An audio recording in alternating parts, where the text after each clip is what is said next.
politics.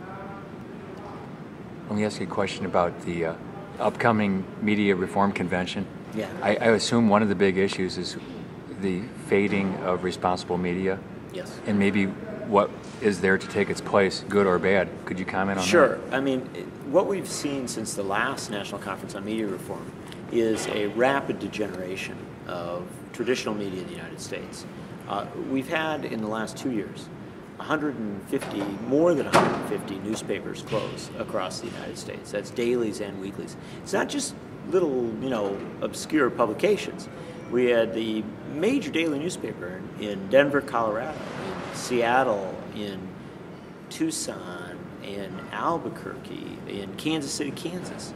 These are big daily newspapers that have existed for a very long time, and they're gone. In addition, the papers that have remained open have been laying off employees at unprecedented rates. Roughly 1,000 newspaper workers a month lose their jobs. In the last 2 years, 32,000 newspaper employees have lost their jobs. Now, you can't go at that rate for very long and presume that you're going to begin to cover the communities where we live. And it would be a little more encouraging if we had evidence that new media was filling the void. Now, the fact of the matter is there's some great new media out there, and that's the hope. The future is going to be digital. There's simply no doubt in my mind that websites, blogs, what people are doing online is going to become the media of the 21st century.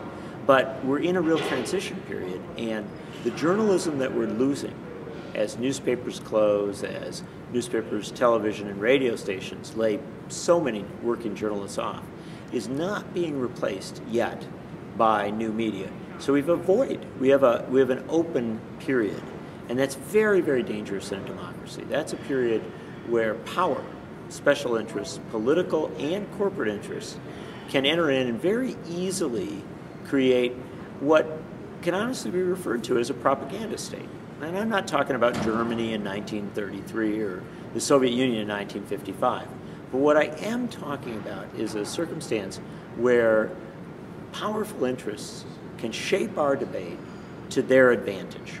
And that's what I think we're running the risk of right now as traditional media declines and new media cannot find the resources to really provide a journalism that fills the gap.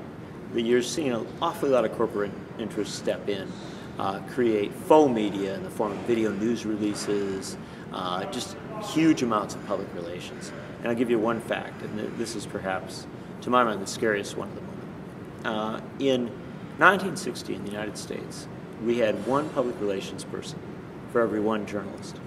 In 1980, we had one journalist for every 1.2 public relations people. It's still roughly even. Today, we have 4 public relations people for every one journalist. And it's just simple reality that power, that manipulated communications is entering the field, filling the void, and really creating a circumstance where our democratic discourse is more managed and more manipulated than at any time in American history.